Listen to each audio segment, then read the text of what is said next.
wrestling for your promise. You know, we all have destiny, don't we? We all have destiny. We all have promise. But see, there's a war going over in the spirit realm over your promises from being fulfilled.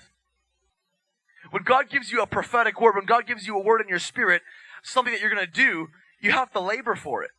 Labor in the spirit for it. If someone told you you're going to be a great rock star one day, you're going to play the drums, but you never practiced your instrument, well, what would happen?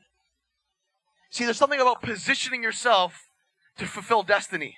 God has given many of you dreams and many of you words, but you have to begin to wrestle for your dreams. Begin to wrestle and pull those things that are hanging in the balance right now down into your life. Genesis 32. Took all his, servants, sons, daughters, the whole thing, all his crew, all of his stuff, and he sent it all over the fort of Jabbok by him, and it all went ahead of him. Then Jacob was left alone, it says here, and a man wrestled with him until the breaking of day. Verse 25. Now when he saw that he did not prevail against him, he touched the socket of his hip, and the socket of Jacob's hip was out of joint as he wrestled with him. And he said, let me go, for the day breaks. But he said, I will not let you go unless you bless me. So he said to him, what is your name? He said, and Jacob says, my name's Jacob. And he said, your name shall no longer be called Jacob, but Israel, for you have struggled with God and with man and have prevailed. Chapters before, in chapter 25, we see that Jacob had a brother named Esau. Remember the story? Jacob and Esau? Okay, so Esau came in. He was at the point of desperation. He was going to die. He had no life left in him. And he said, please, Jacob, brother, can you please help me out here? I'm weary. I have no life left in me. I've been hunting all week and I need some food. And Jacob was like, well, no, you know what? I'll make you some food, but on one condition, if you sell me your birthright. And Esau gave up his birthright for some food. And the devil, the Bible says, is out to steal, kill, and destroy, isn't he? The devil knows your inheritance. He knows your destiny. And he'll offer you things. He'll offer you things of the world so that you can hand over your birthright to him. Hand over your inheritance to him. Whether it's drugs, whether it's alcohol, whether it's, money, materialistic things. And we say, okay, God, it's more important than me fulfilling my destiny. Here you go. Really quickly, Genesis 28. I'm giving you a quick backdrop. After God gives you a word, God gives you inheritance, God gives you a promise, he then confirms the promise. This is the cycle of our life. He'll confirm the promise. So in Genesis 28, verse 3 and 4, we see God confirms the promise through a prophetic word. And then Genesis 28, verse 12 to 15, Jacob has another encounter with the Lord. And in that encounter, the prophetic promise, that same prophetic promise, was released to Jacob.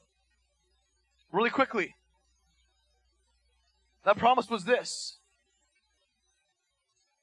Your descendants, Jacob, shall be as the dust of the earth. You shall spread abroad to the west and to the east, to the north and the south, and in you and in your seed all the families of the earth shall be blessed. Behold, I am with you and will keep you wherever you go, and will bring you back to this land, for I will not leave you until I have done what I have spoken to you. Then Jacob surely awoke from his sleep, and Jacob said that the Lord was in this place, and I did not know it. Jacob had a confirmed prophetic word that everything that he experienced prior to this was going to happen. Now, Jacob, after that, see what happens after we get the word, we know what we're called to, we get the confirmation of the word, we're all happy about that. Then the fun season starts. Whenever God gives you a promise and confirms the promise, God will always launch you into a season of contradiction to that word. So he can test you and so he can see that you're going to prove faithful in this time of testing. Yeah. So now we're in the testing part. All the chapters up until Genesis 32, Jacob goes off with his uncle Laban, serves him for 20 years. Jacob had not seen his inheritance for 20 years. Went through a 20-year process of testing. He reaped deception from his uncle. His uncle changed his wages 10 times, would give him false promises that he would not fulfill. And for 20 years, Jacob was tried by the fire. Many of us are in this room right now. We're in that place of testing and trial. You've had prophetic words given you that you put on the shelf. They're waiting in the balance right now, but we're in times of testing right now. Even Jesus, the Son of God, went through testing, didn't he? In the desert season. He didn't do his first miracle until he transitioned out of that desert season. 40 days in the wilderness, testing. Everybody has a testing period. Everybody. And it never stops. Now, Genesis 32. It says that he came and he was at the fort of Jabbok. Night came. Everything had gone ahead of him. All his security. God takes away all your friends. Everything that you rely on to bring out who you really are so he can change your name. And all of a sudden, a man shows up. An angel of the Lord shows up and begins to wrestle with Jacob. Jacob doesn't recognize the fact that this is actually God wrestling with him. Now, when he saw, this is the angel, when he saw that he did not prevail against Jacob, he touched the socket of his hip, and the socket of Jacob's hip was out of joint, and he wrestled with him. Sometimes in the deepest, darkest places of our life, in testing and trial, we feel like we're wrestling with God. We feel like we're wrestling with something. And even in that place of wrestling, God will mark you. You see, Jacob had to be stripped away from everything that he had to make him vulnerable.